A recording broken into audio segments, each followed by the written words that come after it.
മനസ്സിലാക്കാൻ കഴിയും. രാമരാജ്യം എന്ന് പറഞ്ഞു, രാമന്റെ രാജ്യമാണത്. രാമരാജ്യം സ്ഥാപിക്കണമെങ്കിൽ രാമന്റെ ജന്മസ്ഥലമായ അയോധ്യയിൽ ഒരു ക്ഷേത്രം പോലും ഇല്ല. ക്ഷേത്രം വേണ്ടേ? ആരാ രാമൻ? ശ്രീരാമൻ എന്ന വാക്കിന്റെ അർത്ഥം മര്യാദ പുരുഷോത്തമൻ എന്ന പുരാണ ഇതിഹാസ ദൈവ കഥാപാത്രമാണ് ഹിന്ദുക്കളുടേത് ശ്രീരാമൻ. മര്യാദ പുരുഷോത്തമൻ എന്ന് പറഞ്ഞാൽ ഒരു പുരുഷൻ എത്രമാത്രം മര്യാദക്കാരനായിരിക്കണമെന്ന പുരാണ ഇതിഹാസം വായിക്കുന്നവർക്ക് മനസ്സിലാവും. തന്റെ അച്ഛന് കൊടുത്ത വാക്ക് പാലിക്കാൻ വേണ്ടി സർവസംഘ പരിത്യാഗിയായി ചെങ്കോൽ ഉപേക്ഷിച്ച്, സിംഹാസനം ഉപേക്ഷിച്ച്, അധികാരം ഉപേക്ഷിച്ച്, മരവുരി ധരിച്ച് വനവാസത്തിന് പോയ ആളാണ്. കൂടെ പോയത് അനുജനും ഭാര്യയും മാത്രം, വേറെ ആരെയും കൊണ്ടുപോയില്ല. അവർ മാത്രമേ പോയുള്ളൂ. അങ്ങനെ പോയ ശ്രീരാമന് കുടീരമുണ്ടാക്കാൻ വേണ്ടി, ക്ഷേത്രമുണ്ടാക്കാൻ വേണ്ടി നിങ്ങൾ അയോധ്യയിൽ ക്ഷേത്രം നിർമ്മിക്കുന്നു പറഞ്ഞാൽ അതിന്റെ അർത്ഥം ശ്രീരാമൻ ജീവിച്ചിരുന്നെങ്കിൽ ഒരു സംശയം വേണ്ട ഇറങ്ങി വന്ന കൂമ്പിലിട്ടിടി കൊടുക്കാൻ തയ്യാറാകുമായിരുന്നു. കാരണം എന്താ? ഇതിൽ എന്തെങ്കിലും യുക്തിയുണ്ടോ? പുരാണ ഇതിഹാസ കഥാപാത്രത്തിന്റെ ഓർമ്മകളെ പോലും പൈശാചികമാക്കുന്ന നിലപാടല്ലേ ഇവർ സ്വീകരിച്ചുകൊണ്ടിരിക്കുന്നത്? ഇപ്പൊ ശ്രീരാമന് വേണ്ടിയിട്ടല്ല. ആർക്ക് വേണ്ടിയാ? മോദിക്ക് വേണ്ടിയിട്ടാ, അമിത്ഷായ്ക്ക് വേണ്ടിയിട്ടാ, പ്രധാനമന്ത്രിയാകാനാ, ആഭ്യന്തരമന്ത്രിയാകാനാ, പല സ്ഥലങ്ങളിലും മുഖ്യമന്ത്രിയാകാനാ. അങ്ങനെ ഹിന്ദു വികാരം ഉത്തേജിപ്പിച്ചുകൊണ്ട് രാമരാജ്യ സ്ഥാപനത്തിന് വേണ്ടി അയോധ്യയിൽ ക്ഷേത്രം പണിയാൻ വേണ്ടി നിലപാട് സ്വീകരിച്ചു. ഇപ്പോ അവസാനം കോടതി ഒരു തീരുമാനത്തിലെത്തി. അറിഞ്ഞോ അറിയാതെയോ പൂർണ്ണമായും അംഗീകരിക്കപ്പെടുന്ന ഒരു വിധിയല്ലെങ്കിലും ഇന്ത്യൻ മുസൽമാന്മാർ ഒരു തീരുമാനമെടുത്തു. കാരണം എന്താ? ഇന്ത്യൻ മുസൽമാന്മാരുടെ പ്രാവീണ്യവും ഇന്ത്യൻ മുസൽമാന്മാരുടെ അഭിമാനവും ഇന്ത്യൻ മുസൽമാന്മാരുടെ സഹനശേഷിയും വെളിവാകുന്ന നിലപാടാണ്. ഒരു വഴക്കിനുമില്ലാതെ ഒരു ഒത്തുതീർപ്പ് തയ്യാറായി. അവർ തയ്യാറായത് രാജ്യത്തോടുള്ള കൂറുകൊണ്ടാണ്. അപ്പൊ എന്താ? പുതിയ വിഷയങ്ങൾ വേണം. അതിനുവേണ്ടി രാമരാജ്യവും രാമക്ഷേത്രവും ഒക്കെ ഒന്ന് പഴകിയപ്പോ പുതിയ വിഷയമുണ്ടാക്കി. ഗർ വാപ്പസി ഒന്ന് അങ്ങനെയാ. കാരണം എന്താ? ഗർ വാപ്പസി തറവാട്ടിലേക്ക് മടങ്ങുക. ചില കടകളൊക്കെ 50% കാലിയാക്കാൻ വേണ്ടി ഞാൻ കട ഒഴിയാൻ പോവുകയാണ്, കട കച്ചവടം അവസാനിപ്പിക്കാൻ പോകുന്നു, 50% സൗജന്യം, കടന്നു വരൂ എന്ന് പറയാറുണ്ടല്ലോ. അതുപോലെ ഗർ വാപ്പസി എല്ലാവരും പരിവർത്തനം ചെയ്യപ്പെട്ടു പോയരാ. ഈ രാജ്യത്തെ മുഴുവൻ മുസൽമാന്മാരും ഹിന്ദുവിൽ നിന്ന് പരിവർത്തനം ചെയ്യപ്പെട്ടു പോയരാ. നിങ്ങൾ തിരിച്ചു വരൂ, നിങ്ങൾക്ക് ഓഫറുണ്ട്, വാഗ്ദാനമുണ്ട്, തിരിച്ചു വരൂ എന്ന് പ്രഖ്യാപിച്ചു. ആരെങ്കിലും പോയോ? ആരും പോയില്ല. കാരണം എന്താ? തറവാട് എവിടെയെന്ന് അറിയാം. ലോകമേ തറവാടെന്ന് പ്രഖ്യാപിക്കുന്ന ഈ മതസമൂഹത്തിന് അങ്ങനെ പോകാൻ കഴിയില്ല. അവർ പോയില്ല. അപ്പൊ ഗർവാപ്പസി പൂർണ്ണമായി വിജയിച്ചില്ല. പുതിയ സംവിധാനം കൊണ്ടുവന്നു. എന്താണ്? ലവ് ജിഹാദ്. ഇപ്പോഴും ചർച്ച ചെയ്യപ്പെടുന്നുണ്ടല്ലോ. ഇന്ത്യയിലെ ആഭ്യന്തര മന്ത്രാലയം പറഞ്ഞു കേരളത്തിൽ ഒരു ലവ് ജിഹാദ് കൊണ്ട് ആരും പോയിട്ടില്ല എന്ന് പറഞ്ഞിട്ടും സംഘപരിവാർ തൃപ്തിയാവുന്നില്ല. അന്ന് ലവ് ജിഹാദ് കൊണ്ടുവന്നു. കാരണം എന്താ? ഇന്ത്യൻ മുസൽമാന്മാർ ന്യൂനപക്ഷമാണ്. ന്യൂനപക്ഷമായ മുസൽമാന്മാർ ഭൂരിപക്ഷമാകാൻ ആഗ്രഹിക്കുന്നു. അതുകൊണ്ട് എന്ത് ചെയ്യണം? സുഖന്മാരായ ചെറുപ്പക്കാർ, ആ മുസൽമാൻ ചെറുപ്പക്കാർ അറിയാം, അവരെല്ലാം കൂടി ആളെയിൽ വശീകരിക്കണം.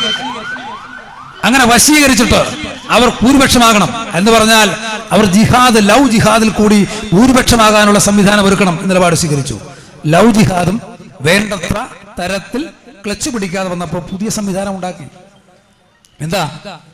ഗോമാതാവാണ്, പശു മാതാവാണ്.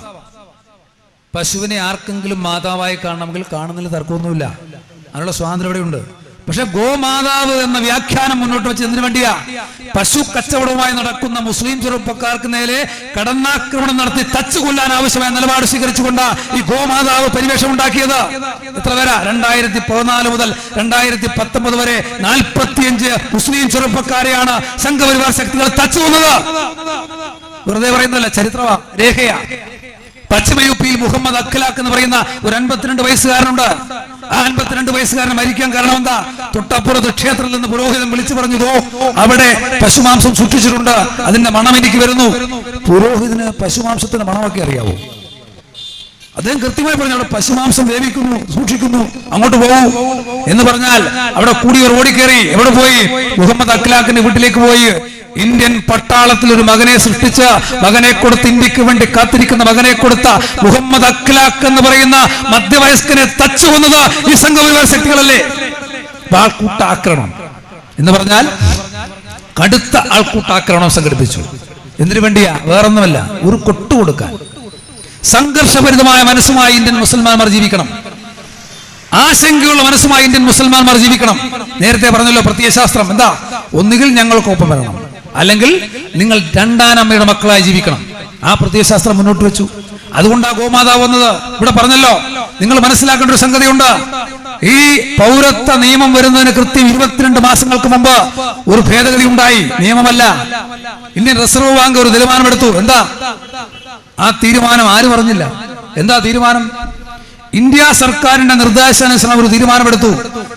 ഭൂമി വാങ്ങുന്നതിനെ സംബന്ധിച്ച് വൈദേശികരായിട്ടുള്ള ആളുകൾ, ബംഗ്ലാദേശികൾ, പാകിസ്ഥാനികൾ, അഫ്ഗാനിസ്ഥാനികൾ രാജ്യത്തേക്ക് വന്ന ദീർഘകാല വിസയ്ക്ക് അപേക്ഷിച്ച് രാജ്യത്തേക്ക് വന്നാൽ അങ്ങനെ രാജ്യത്തേക്ക് വരുന്നവർ ഭൂമി വാങ്ങാൻ നേരത്തെ അനുവാദം ഉണ്ടായിരുന്നില്ല. എന്നാൽ ഇവിടെ ഈ 3 രാജ്യക്കാർക്ക് ഹിന്ദുവായാലും ക്രിസ്ത്യാനിയായാലും ജൈനനായാലും പാഴ്സിയായാലും സിഖുകാരനായാലും ബുദ്ധനായാലും മുസൽമാനില്ല. ഇന്ന് വസ്തു വാങ്ങാം 2 തരത്തിൽ. ഒന്ന് ഭൂമി വാങ്ങാം, ജീവിക്കാൻ വേണ്ടി ഭൂമി വാങ്ങാം. മറ്റൊന്ന് എങ്ങനെ വാങ്ങാം? മറ്റൊന്ന് സ്വയം തൊഴിലിന് വേണ്ടി ഭൂമി വാങ്ങാം. മുസൽമാനില്ല. പിന്നെ വേറൊരു തീരുമാനം വന്നു. ആര് പ്രഖ്യാപിച്ചു? റിസർവ് ബാങ്കിന്റെതല്ല, അത് പ്രഖ്യാപിച്ചത് വിദേശകാര്യ മന്ത്രാലയമാണ്.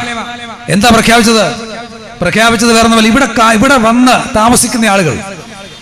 വന്ന് താമസിക്കുന്ന ആളുകൾ ആ വിസ കാലാവധി കഴിഞ്ഞാൽ സ്വാഭാവികമായും ഫൈൻ കൊടുക്കണം. ആ ഫൈൻ കൊടുക്കുന്നത് എങ്ങനെയാ? 90 ദിവസമായാൽ 100 രൂപ ഫൈൻ, 90-ന് 2 വർഷത്തിനിടയിലായാൽ 200 രൂപ ഫൈൻ, 2 വർഷം കഴിഞ്ഞാൽ 500 രൂപ ഫൈൻ. ഇവിടെ വന്ന് കാലാവധി കഴിഞ്ഞ് നിൽക്കുന്നവർക്കാ. ഇപ്പോഴെങ്ങനെയാ?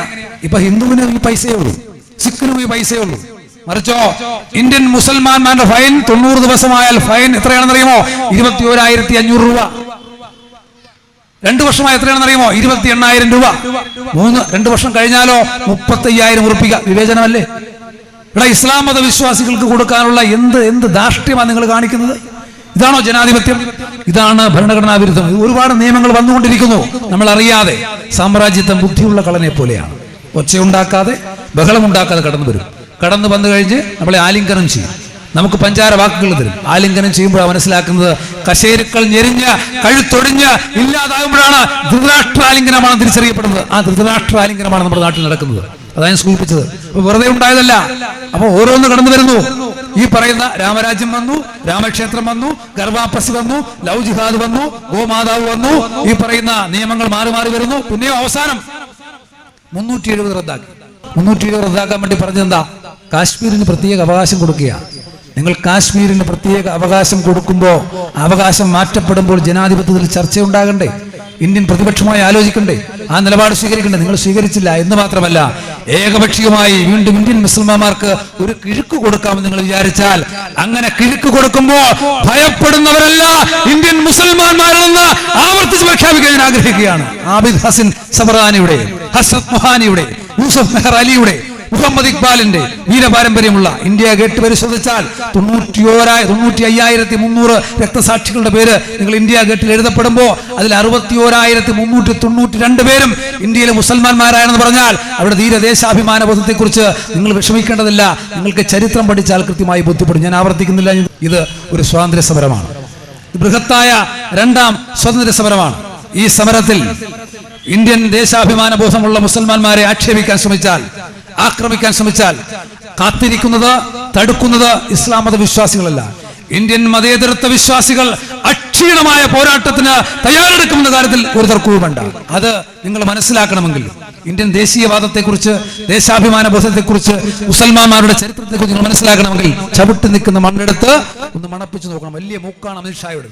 ആ മണ്ണെടുത്ത് മണപ്പിച്ചു നോക്കി നിങ്ങളുടെ നാസാരന്ധ്രങ്ങളിലേക്ക് ആ ഗന്ധം പേറുമ്പോ അത് ഇന്ത്യൻ മുസൽമാന്മാരുടെ രക്തസാക്ഷിത്വത്തിന്റെ ചരിത്രമുള്ള മണ്ണാണെന്നും ആ ഗന്ധം നിങ്ങൾക്കുണ്ടാകുമെന്ന് തിരിച്ചറിയാൻ കഴിയുന്നെങ്കിൽ, ആ തിരിച്ചറിവ് നിങ്ങൾക്കില്ലെങ്കിൽ തിരിച്ചറിയിക്കാൻ ആവശ്യമായ സംഘടിത ശേഷി ഞങ്ങൾക്കുണ്ടെന്ന് പ്രഖ്യാപിക്കാനാണ് ഈ സമരം, ഈ പ്രതിഷേധം നിങ്ങൾ സംഘടിപ്പിക്കുന്നത്. നരേന്ദ്രമോദി 2019 അധികാരത്തിലേക്കുമ്പോൾ ആദ്യം എടുത്ത പുസ്തകം ഭരണഘടനാ പുസ്തകമാണ്. ഭരണഘടനാ പുസ്തകം എടുത്ത് ഇങ്ങനെ മാറോട് അടച്ചുപിടിച്ച് ചുംബിക്കുവാൻ ആഗ്രഹിച്ചത് എന്തുകൊണ്ടാണ് നിങ്ങൾ തെറ്റിദ്ധരിക്കണ്ട. കാരണം വേറൊന്നും കൊണ്ടായിരുന്നില്ല. സ്നേഹം കൊണ്ടായിരുന്നില്ല, ബഹുമാനം കൊണ്ടായിരുന്നില്ല, വിനയം കൊണ്ടായിരുന്നില്ല. എന്തായിരുന്നു? രാജ്യത്തിന്റെ പ്രധാനമന്ത്രി നരേന്ദ്ര ദാമോദർദാസ് മോദി ഭരണഘടനാ പുസ്തകം ഇങ്ങനെ മാറോട് അടച്ചുപിടിച്ച് ചുംബനം കൊടുക്കുന്നതിന്റെ കാരണം എന്തായിരുന്നു? രഹസ്യം എന്തായിരുന്നു? അത് വേറൊന്നുമായിരുന്നില്ല. ഞാൻ നശിപ്പിക്കുവാൻ പോകുന്ന പുസ്തകം ഇതാണ്. ആ പുസ്തകത്തിന് കൊടുക്കുന്ന അന്ത്യചുംബനമാണ് നരേന്ദ്രമോദി ഈ ഭരണഘടനാ പുസ്തകത്തിന് നൽകിയത്. ഈ അന്ത്യചുംബനം ഏറ്റെടുത്തുകൊണ്ടാണ് ഈ നരേന്ദ്രമോദി ഈ ഭരണഘടനയോട് വെല്ലുവിളി പ്രഖ്യാപിച്ചത്.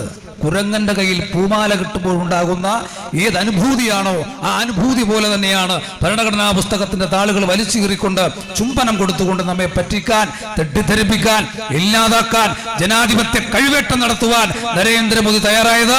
ആ ജനാധിപത്യ കഴിവേട്ടം നടത്തുന്ന നരേന്ദ്രമോദിയുടെ ചെവിക്ക് പിടിച്ച് മാനം കാണിക്കാനുള്ള ഐതിഹാസിക സമരമാക്കി ഈ സമരത്തെ മാറ്റേണ്ടത് ജനാധിപത്യ വിശ്വാസികളുടെ, മതേതരത്വ വിശ്വാസികളുടെ ഉത്തരവാദിത്തമാണ്. ആ ഉത്തരവാദിത്തം ഏറ്റെടുത്തുകൊണ്ടാണ് രാജ്യത്ത് ഒരുപാട് സമരങ്ങൾ ഉണ്ടാകുന്നത്. ഈ സമരങ്ങളിലൊക്കെ പങ്കെടുക്കുന്ന ജനാധിപത്യ വിശ്വാസികളുടെ, മതേതരത്വ വിശ്വാസികളുടെ, രാഷ്ട്രീയ പ്രവർത്തകരോട് പലരും പറയാറുണ്ട്, നിങ്ങളിങ്ങനെ മുസൽമാന്മാരെ പ്രകോപിപ്പിക്കുവാൻ വേണ്ടി ഇങ്ങനെ പോകേണ്ടതുണ്ടോ? അങ്ങനെ പ്രകോപിപ്പിക്കപ്പെടുന്നവരല്ല മുസൽമാന്മാർ.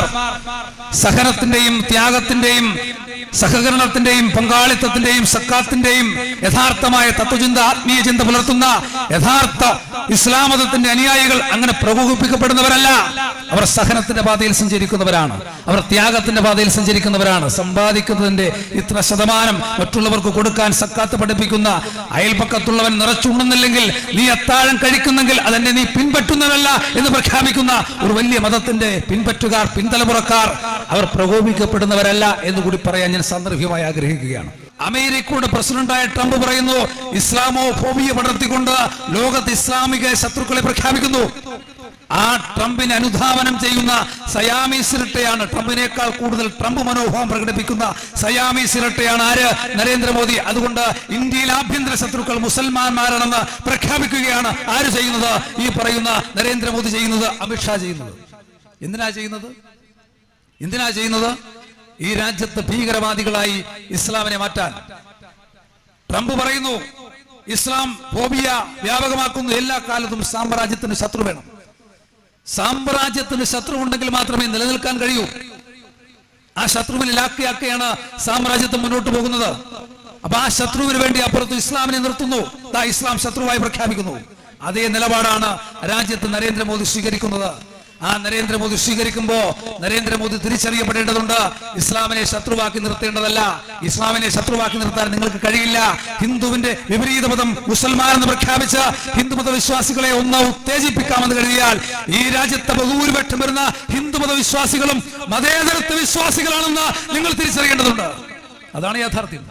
ഇവിടുത്തെ ഹിന്ദുമത വിശ്വാസികളുടെ മൊത്ത കച്ചവടക്കാരായി നിങ്ങൾ മാറാൻ ശ്രമിച്ചാൽ, അങ്ങനെ മൊത്ത കച്ചവടക്കാരായി മാറാൻ നിങ്ങൾക്ക് കഴിയില്ല സംഘപരിവാർ ശക്തികളെ എന്ന് വിനയത്തോടെ പറയാനാണ് ഞാൻ ആഗ്രഹിക്കുന്നത്. ഞങ്ങൾ എന്തിനാണ്, മതേതരത്വ വിശ്വാസികൾ എന്തിനാണ് ഈ രാജ്യത്ത് ഈ നിയമത്തെ എതിർക്കുന്നത്?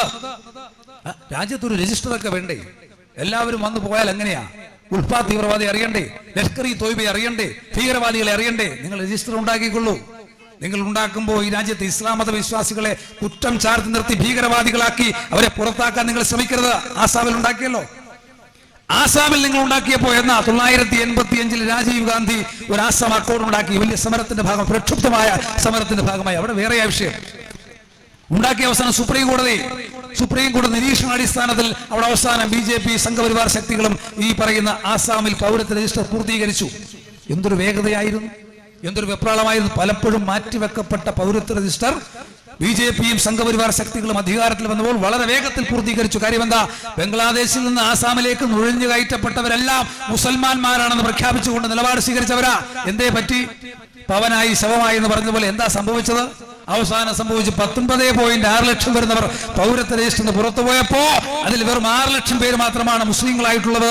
ബാക്കി 13 ലക്ഷം ചില്ലുവാനവും ആരാണ്? ആ മുസ്ലിങ്ങളാണ്. അതിൽ ബഹുഭൂരിപക്ഷവും ആരാണ്? വേറെ ആരുമല്ല, ഹിന്ദുമത വിശ്വാസികളാണ്. അതാ ഞാൻ സൂചിപ്പിച്ചത്.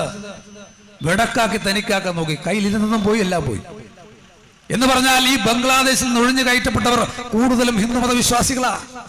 അവരെ എങ്ങനെയെങ്കിലും അകത്താക്കണം, അവർക്ക് പൗരത്വം കൊടുക്കണം, അവർക്ക് വോട്ടുണ്ടാക്കി കൊടുക്കണം, അവർക്ക് ആനുകൂല്യം കൊടുക്കണം, അവരെ ഒന്ന് സഹായിക്കണം. കാരണം എന്താ? ഹിന്ദുമത വിശ്വാസത്തിന്റെ മൊത്ത കച്ചവടക്കാരായി പ്രഖ്യാപിക്കുന്ന സംഘപരിവാർ ശക്തികൾക്ക് അവരെ സഹായിച്ചില്ലെങ്കിൽ പിന്നെ ആരെയാ സഹായിക്കേണ്ടത്? ആ നിലപാട് സ്വീകരിക്കാൻ, വോട്ടുറപ്പിക്കാൻ, അധികാരം ഉറപ്പിക്കാനാണ് യഥാർത്ഥത്തിൽ പൗരത്വ ഭേദഗതി നിയമവുമായി അവർ വന്നത്. അന്ന് തന്നെ മന്ത്രി പറഞ്ഞു, നിങ്ങൾ വിഷമിക്കേണ്ട. ആസാമിലെ മന്ത്രി പ്രഖ്യാപിച്ചു, നിങ്ങൾ വിഷമിക്കേണ്ട, ഒരു നിയമം ഉണ്ടാക്കി നിങ്ങളെ സംരക്ഷിക്കാം എന്ന് പറഞ്ഞാൽ അവിടെ ഈ നിയമം ഉണ്ടാക്കിയപ്പോൾ സുപ്രീം കോടതിയുടെ നിരീക്ഷണത്തിൽ പോലും നിയമം ഉണ്ടാക്കിയപ്പോൾ ആരൊക്കെയാ പുറത്തു പോയത്? നിങ്ങൾ മനസ്സിലാക്കേണ്ടതുണ്ട്. കാർഗിൽ യുദ്ധത്തിൽ പങ്കെടുത്ത ഇന്ത്യയുടെ ഒരു സൈനാധിപനായിട്ടുള്ള മനുഷ്യൻ മുഹമ്മദ് സലാഹുള്ള അതിൽ പുറത്തുപോയി. ഫക്രുദ്ദീൻ അലി അഹമ്മദ് പറഞ്ഞ ഇന്ത്യയുടെ രാഷ്ട്രപതിയായിരുന്ന അദ്ദേഹത്തിന്റെ അനന്തരവൻ അതിന് പുറത്തുപോയി. അങ്ങനെ എത്രയോ പേർ പുറത്തുപോയി. ഒരു MLA ആയിരുന്ന അനന്തകുമാർ മാല പുറത്തുപോയി. കാരണം എന്താ? പൗരത്വ രജിസ്റ്റർ സുപ്രീം കോടതി നിരീക്ഷണാടിസ്ഥാനത്തിൽ ഉണ്ടാക്കിയപ്പോൾ പോലും ആളുകൾ പുറത്തുപോയി എന്ന് പറഞ്ഞാൽ ഉണ്ടാക്കുന്നത് ആര്? ദുരുദ്ദേശപരമായി പെരുമാറുന്നവർ ഉണ്ടാക്കിയതെല്ലാം പുറത്തു പോകുമല്ലോ. അങ്ങനെ ഉണ്ടാക്കിയപ്പോൾ അത് പുറത്തുപോയി. അവിടെയാണ് പറയുന്നത് പൗരത്വ രജിസ്റ്റർ ഉണ്ടാക്കിയാൽ നിങ്ങൾ ആരും പേടിക്കണ്ട, ഇന്ത്യയിലെ മുസൽമാന്മാർ ആരും പേടിക്കണ്ട. കാരണം എന്താ? ഈ പറയുന്ന 19.6 ലക്ഷത്തിൽ വരുന്ന ഈ അമുസ്ലിങ്ങളായിട്ടുള്ളവരെല്ലാം അകത്താക്കുകയും 6 ലക്ഷം വരുന്നവരെ തടങ്കൽ പാളയത്തിൽ അയക്കാൻ പോകുന്ന നിലപാട് സ്വീകരിക്കുന്ന സംഘപരിവാറാണ് പറയുന്നത്. നിങ്ങൾ ഭയക്കണ്ട. എനിക്ക് പറയാനുള്ളത്, ഈ പറയുന്ന അമിത്ഷായോട് പറയാനുള്ളത്, ഇന്ത്യൻ മുസൽമാന്മാർ ആരെയും ഭയക്കുന്നവരല്ല, ഇന്ത്യൻ മുസൽമാന്മാർ ആരെയും പേടിക്കുന്നവരല്ല. ഇന്ത്യൻ ജനാധിപത്യം ഉയർത്തിപ്പിടിക്കുന്ന, ഇന്ത്യൻ മതേതരത്വം ഉയർത്തിപ്പിടിക്കുന്ന തീര ദേശാഭിമാനികളായ ഇന്ത്യൻ മുസൽമാന്മാർ ആരെയും പേടിക്കില്ല എന്ന് സംഘപരിവാർ ശക്തികൾ മനസ്സിലാക്കേണ്ടതുണ്ട്. പേടിയൊന്നുമില്ല. അതാ കപിൽ സിബൽ പറഞ്ഞത് പാർലമെന്റിൽ. അമിത്ഷായോട് പറഞ്ഞു, നിങ്ങളെ ആരും ഭയക്കില്ല. നിങ്ങളുടെ തടി കണ്ടാൽ ഭയക്കുമെന്നാണോ? ഇതിനേക്കാൾ വലിയ സൂര്യൻ അസ്തമിക്കാത്ത സാമ്രാജ്യത്തിന്റെ വക്താക്കൾ വന്നപ്പോ നെഞ്ചു വിരിച്ചു നിന്ന് നേരിട്ട് ഇന്ത്യൻ മുസൽമാന്മാരോട് ദേശാഭിമാന ബോധം പ്രകടിപ്പിച്ച ഇന്ത്യൻ മുസൽമാന്മാരോട് പേടിയെക്കുറിച്ച് ഒരക്ഷരം ഉരിയാടരുതെന്ന് കപിൽ സിബൽ പ്രഖ്യാപിച്ചതുകൊണ്ടാണ്. കാരണം വാരിയംകുന്നത്ത് കുഞ്ഞഹമ്മദ് ഖാജിയുടെ പാരമ്പര്യമാണ് നമുക്ക് അവകാശപ്പെടാനുള്ളത്. വാരിയംകുന്നത്ത് കുഞ്ഞഹമ്മദ് ഖാജി ആവർത്തിച്ച് പറഞ്ഞതാണ്. പക്ഷെ പറയാതിരിക്കാൻ നിർവാഹമില്ല. പുറകിൽ കൈകെട്ടി മുതുകത്ത് വെടിവെച്ചു കൊല്ലുന്ന കാലത്ത് എന്നെ നിങ്ങൾ വെടിവെക്കുന്നെങ്കിൽ നിങ്ങൾ എന്നെ നേരെ വെടിവെക്കണം. എനിക്ക് ദേശാഭിമാന ബോധം കൊണ്ട് എനിക്ക് നേരെ വരുന്ന വെടിയുണ്ടയെ സ്വീകരിക്കാനുള്ള ആർജവമുണ്ടെന്ന് പ്രഖ്യാപിച്ചയാളാണ് വാരിയംകുന്നത്ത് കുഞ്ഞഹമ്മദ് ഖാജി. ആ വെടിയുണ്ട ചങ്കിലേക്ക് ഏറ്റുവാങ്ങി മരണപ്പെടാൻ തയ്യാറാകുമ്പോൾ ആ മരണത്തിന്റെ പിന്നിലെ തത്വചിന്ത ദേശാഭിമാന ബോധമായിരുന്നു മനസ്സിലാക്കേണ്ടതുണ്ട്. വക്കം ഖാദർ ആരായിരുന്നു? വക്കം ഖാദർ എന്ന് പറഞ്ഞാൽ നമുക്കറിയാം, INA ചേരാൻ പോയ ആളാണ്. സുഭാഷ് ചന്ദ്രബോസിന്റെ ഏറ്റവും പ്രബലമായ സംഘടനയിൽ പ്രവർത്തിക്കാൻ പോയ ആളാണ് വക്കം ഖാദർ. പോയപ്പോൾ അനന്തൻ നായരുമായി പോയി പരിശീലനം പൂർത്തിയാക്കി തിരിച്ചു വന്നപ്പോൾ മത്സ്യത്തൊഴിലാളികൾ ചൂണ്ടിക്കാണിച്ചു കൊടുത്തു.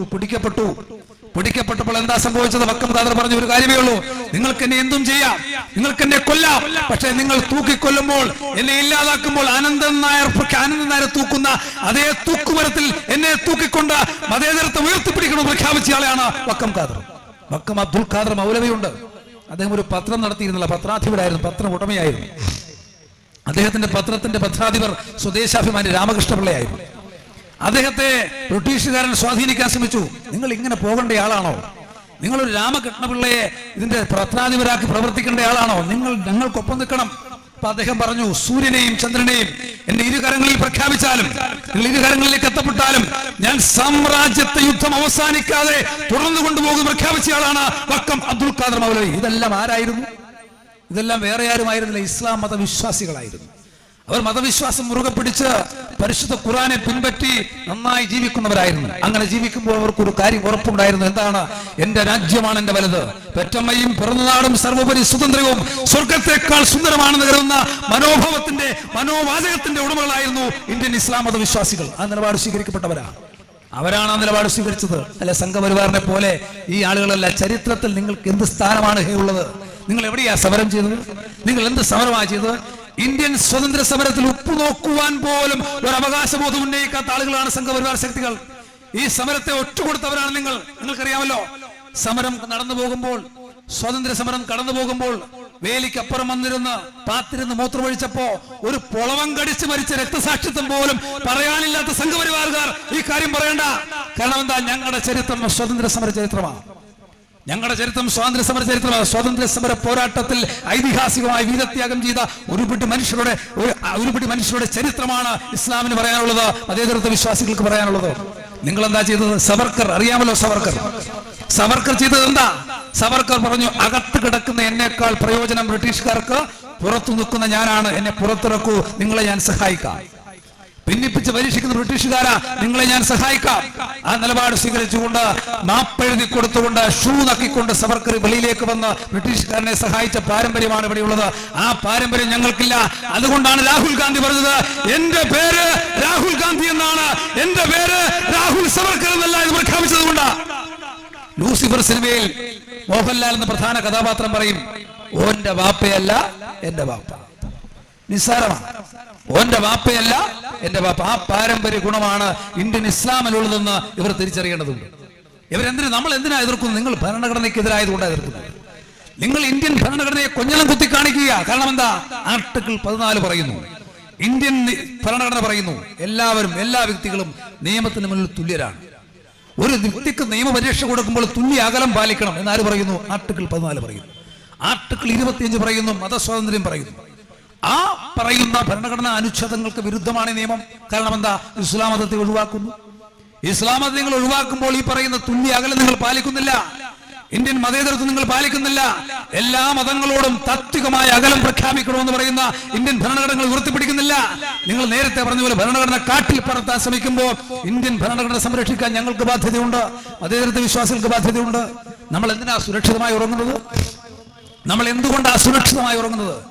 ഇന്ത്യക്ക് ഒരു പ്രധാനമന്ത്രി ഉള്ളത് കൊണ്ടല്ല, ഇന്ത്യക്ക് വിഡ്ഢികൂഷ്മാണ്ഡമായ ഒരു ആഭ്യന്തരമന്ത്രി ഉള്ളത് കൊണ്ടല്ല, ഒരുപാട് പ്രധാനമന്ത്രിമാർ ഇന്ത്യയിൽ ഭരിച്ചത് കൊണ്ടല്ല, ഇന്ത്യൻ പ്രിയപ്പെട്ട പട്ടാളക്കാർ കാർഗിലടക്കമുള്ള കാവൽ നിൽക്കുന്നതുകൊണ്ട് മാത്രമല്ല, ഇവിടെ പോലീസ് സ്റ്റേഷൻ ഉള്ളത് കൊണ്ടല്ല, ഇവിടെ ആസ്പത്രികൾ ഉള്ളതുകൊണ്ടല്ല. എല്ലാം ഉണ്ട്, ജനാധിപത്യമുണ്ട്. അതിനപ്പുറത്തേക്ക് ഇന്ത്യക്ക് ഒരു ഭരണഘടനയുണ്ട് എന്നുള്ള ആത്യന്തികമായ കാര്യം കൊണ്ടാണ് നാം സുരക്ഷിതമായി ഉറങ്ങുന്നത്. ആ ഭരണഘടന നുള്ളിക്കീറി കളയാൻ ശ്രമിച്ചാൽ, ആ ഭരണഘടന ചവറ്റുകുട്ടയിൽ കളയാൻ ശ്രമിച്ചാൽ ഇന്ത്യൻ മതേതരത്വ വിശ്വാസികളുടെ അവസാന ശ്വാസം അവസാനിക്കുന്നവരെ കടന്നാക്രമണം നടത്തി പിടിച്ചു നിർത്താൻ ഞങ്ങൾ തയ്യാറാകുന്ന കാര്യത്തിൽ സംശയം വേണ്ട. അതാണ് ചെയ്തുകൊണ്ടിരിക്കുന്നത്. അതാണ് സമരത്തിൽ കൂടി സംഘടിപ്പിക്കപ്പെട്ടുകൊണ്ടിരിക്കുന്നത്. അതാണ് തെരുവോരങ്ങളിൽ ഷഹീദാബാഗിൽ പോലും 10 ഉമ്മമാർ തുടങ്ങിയ സമരം 10,000 പങ്കെടുത്തുകൊണ്ട് ആർജവമായി, തീനാളമായി, തീഷ്ണമായി അങ്ങ് ആകാശത്തേക്ക് പറന്നുയർന്ന് ആളുകൾ എത്തപ്പെടുമ്പോൾ സംഘപരിവാറുകാരൻ ഗോഡ്സെ വെടിയുണ്ടയുമായി വരുന്നത്, ഡൽഹിയിൽ ന്യൂഡൽഹിയിൽ ഷഹീദാബാഗിൽ വെടിയുണ്ടയുമായി വരുന്നത് ഗോഡ്സെ മരിച്ചിട്ടില്ല എന്ന് നമ്മെ ഓർമ്മിപ്പിക്കുകയാണ്. ഗോഡ്സെ മരിച്ചിട്ടില്ല എന്ന് നമ്മെ ഓർമ്മിപ്പിക്കുകയാണ്. എന്താ കാരണം? എന്താ? ഇന്ത്യൻ മതേതരത്വ വിശ്വാസികളുടെ ആത്മാവായിരുന്ന, ഇന്ത്യയുടെ വൈകാരിക പ്രതിബിംബമായിരുന്ന, എല്ലാവരും കേട്ടാൽ നിർനിമിഷമായി നോക്കി നിൽക്കുന്ന നമ്മുടെ വൈകാരിക തീവ്രതയായിരുന്ന ഗാന്ധിജി എന്ന മഹാനായ മനുഷ്യനെ വെടിയുണ്ടയേറ്റ് ഇല്ലാതാക്കിയത് ഗോഡ്സെ എന്ന സംഘപരിവാർ നേതാവല്ലേ? വേറെ ആരാ? അദ്ദേഹം പ്രാർത്ഥിക്കാനായി 49 കിലോഗ്രാം തൂക്കമുള്ള ആ കൃശഗാത്രനായ ഗാന്ധിജി എന്ന വൈകാരിക മനുഷ്യൻ 2 സഹോദരിമാരുടെ തോളിൽ തൂങ്ങി പ്രാർത്ഥനാ മന്ദിരത്തിലേക്ക് നടന്നു വരുമ്പോ ഗോഡ്സെ എന്ന സംഘപരിവാർ നേതാവ് കടന്നു വന്ന് ഒന്ന് വന്ദിക്കുന്നത് എന്തിനാ? നിന്ദിക്കാൻ വേണ്ടിയായിരുന്നു. അദ്ദേഹം വന്ദിച്ച് കൃത്യമായി 3 അടി പുറകോട്ട് മാറി തന്റെ കയ്യിലിരുന്ന തോക്കെടുത്ത് കൃത്യമായി 3 വെടിയുണ്ടകൾ ഗാന്ധിജിയുടെ മാറിലേക്ക് പതിപ്പിച്ചു. ഗാന്ധിജി എന്ന മഹാനായ മനുഷ്യൻ, ഇന്ത്യയുടെ വൈകാരിക പ്രതിബിംബം, ഈ രാജ്യത്തിന്റെ ആത്മാവ് നിശ്ചലമായത് അവിടെയല്ലേ? ആരാണ് ചെയ്തത്? ഗോഡ്സെയാണ് ചെയ്തത്. ആ ഗോഡ്സെയുടെ അനുയായികളാണ് പറയുന്നത് ഗാന്ധി പ്രേമം കൊണ്ടുവരുന്നത്. ഗാന്ധിയെ മതമൗലിയാക്കാൻ ശ്രമിക്കുക. ഗാന്ധി രാമരാജ്യം എന്ന് പറഞ്ഞു. രാമരാജ്യം എന്ന് ഗാന്ധി എവിടെയാ പറഞ്ഞു? രാമരാജ്യം, രാമനും റഹീമും തോളോട് തോൾ ചേർന്ന് നിൽക്കുന്ന രാജ്യമാണ് എന്റെ രാജ്യം. കയ്യിൽ പരിശുദ്ധ ഖുർആൻ പിടിച്ചിട്ട്, ബൈബിൾ പിടിച്ചിട്ട്, ഗീത കയ്യിൽ വെച്ചിട്ട് മഹാത്മാവ് പറഞ്ഞ കാര്യങ്ങൾ ആർക്കും വിസ്മരിക്കാൻ കഴിയില്ല. ആ ഗാന്ധിയെ മതമൗലികവാദിയാക്കിക്കൊണ്ട് നിലപാട് സ്വീകരിക്കാൻ ശ്രമിച്ചു. അങ്ങനെ നിലപാടുകൾ സ്വീകരിക്കാൻ ശ്രമിക്കുമ്പോൾ സംഘപരിവാറിന്റെ ചരിത്രത്തിൽ ഇതെല്ലാം ഉണ്ടാകും. കാരണം എന്താ? സംഘപരിവാർ RSS രൂപീകരിക്കപ്പെട്ടിട്ട് 100 വർഷങ്ങൾ തികയാൻ പോകും. 100 വർഷങ്ങൾ തികയാൻ പോകുമ്പോൾ ഞങ്ങളുടെ പ്രത്യയശാസ്ത്രം എന്താ? ഇവിടെ പരാമർശിക്കപ്പെട്ടു. ഇവിടെ ജീവിക്കുന്നവരാരെങ്കിലും ഉണ്ടെങ്കിൽ അവർ ഒന്നുകിൽ ഹിന്ദുവിന് വിധേയമായി ജീവിക്കണം, അല്ലെ ഹിന്ദു വംശത്തിന് വിധേയമായി ജീവിക്കണം, ഞങ്ങളുടെ സംസ്കാരത്തിന് അനുയോജ്യമായി ജീവിക്കണം. നിങ്ങളെല്ലാവരും വൈദേശികരായ ആളുകൾ. ഇവിടെ നേരത്തെ സ്വാഗത പ്രാസിംഗിന് പറഞ്ഞല്ലോ, നിങ്ങളുടെ ജന്മസ്ഥലവും നിങ്ങളുടെ പുണ്യസ്ഥലവും ഇവിടെയല്ല. അതുകൊണ്ട് നിങ്ങൾ എന്താണ് ഇത് ഒരുമിച്ച് വരുന്നില്ലെങ്കിൽ നിങ്ങൾ ഈ രാജ്യത്തിന്റെ ആളുകളല്ല, നിങ്ങൾക്ക് പൗരത്വം തരാൻ പാടില്ല എന്നാ സംഘപരിവാർ പറഞ്ഞു, ഗോൾവാൾക്കർ പറഞ്ഞത്. അതുകൊണ്ട് നിങ്ങൾ എവിടുത്തുകാരാ? വൈദേശികരാ. നിങ്ങൾ എങ്ങനെ ജീവിക്കണം? ചിറ്റമ്മ നയത്തിൽ ജീവിക്കണം, രണ്ടാനമ്മയുടെ മക്കളായി ജീവിക്കണം. ഒന്നുകിൽ അബ്ദുള്ള കുട്ടിയെ പോലെ ദേശീയ ഹിന്ദുവായി മാറണം. അങ്ങനെ മാറണം. അബ്ദുള്ള കുട്ടി മാറുന്ന പോലെ മാറിയാൽ മതി. നല്ല രസമാണ്. അദ്ദേഹത്തിന്റെ പ്രസംഗം കേട്ടാൽ തോന്നും ഇദ്ദേഹം സവർക്കറുടെ മോനാണോ എന്ന് തോന്നിപ്പോകും. എന്തോ ഒരു പ്രസംഗമാ. ഇങ്ങനെ പ്രസംഗിച്ചെന്ന് ഫലിപ്പിക്കുകയല്ലേ. അദ്ദേഹത്തിന് കൃത്യമായ സമയത്ത് കിട്ടേണ്ടതുപോലെ കിട്ടുമെന്ന കാര്യത്തിൽ ഒരു തർക്കവും വേണ്ട. ഇപ്പൊ സംഭവിക്കുന്നതാ? അപ്പൊ പറഞ്ഞതാ, നിങ്ങൾ ജീവിക്കുന്നവർ ഇന്ത്യൻ മുസൽമാന്മാർ, അവർ വേറെ വംശത്തിൽപ്പെട്ടവരാണ്, വേറെ സംസ്കാരമുള്ളവരാണ്. അവർ ഹിന്ദുമായി ലയിച്ചു ചേരണമെങ്കിൽ ഈ സംസ്കാരവുമായി ലയിച്ചു ചേരണം, അല്ലെങ്കിൽ നിങ്ങൾ ചിറ്റമ്മയുടെ മക്കളായി ജീവിക്കണം. മനസ്സില്ല എന്ന് പ്രഖ്യാപിക്കാനുള്ള അന്തസ്സുള്ള നിലപാട് സ്വീകരിക്കപ്പെടണം. അതാണ് നമ്മുടെ ജോലി. കാരണം എന്താ? ഇത് ജനാധിപത്യ രാജ്യം. ഇന്ത്യൻ ഭരണഘടനയിൽ ജനാധിപത്യവും മതേതരത്വവും സോഷ്യലിസവും എഴുതി ചേർക്കപ്പെട്ട രാജ്യമാണ് ഇന്ത്യ മഹാരാജ്യം. ഈ രാജ്യത്ത് എങ്ങനെ ജീവിക്കണമെന്ന് നമ്മുടെ ഭരണഘടന പറയുന്നു. അതുപോലെ ജീവിക്കാൻ ഒക്കൂ. അതാണ് നമ്മൾ ജീവിക്കുന്നത്. അപ്പൊ ഭരണഘടനയ്ക്ക് വിരുദ്ധമായ നിലപാട് സ്വീകരിക്കുന്നവർ ആ നിലപാട് സ്വീകരിച്ചുകൊണ്ട് വരുമ്പോൾ അത് സംരക്ഷിക്കാനുള്ള ബാധ്യത നമുക്കുണ്ടെന്ന് ഉയർത്തിപ്പിടിക്കണം. ഇതെല്ലാവരും പറയും ഇത് പെട്ടെന്നുണ്ടായ നിയമമാണ്. ഇതൊന്നും പെട്ടെന്നുണ്ടായതല്ല. 100 വർഷങ്ങൾ പൂർത്തീകരിക്കപ്പെടുമ്പോൾ ഹിന്ദു രാജ്യം സ്ഥാപിതമാക്കാൻ വേണ്ടിയുള്ള നിലപാടിന്റെ ഘട്ടം ഘട്ടമായ നിലപാടാണ്. ഒരു സുപ്രഭാതത്തിൽ പെയ്ത മഴയിൽ കുറുത്തു വന്ന തകരയല്ല ഈ പൗരത്വ ഭേദഗതി നിയമം.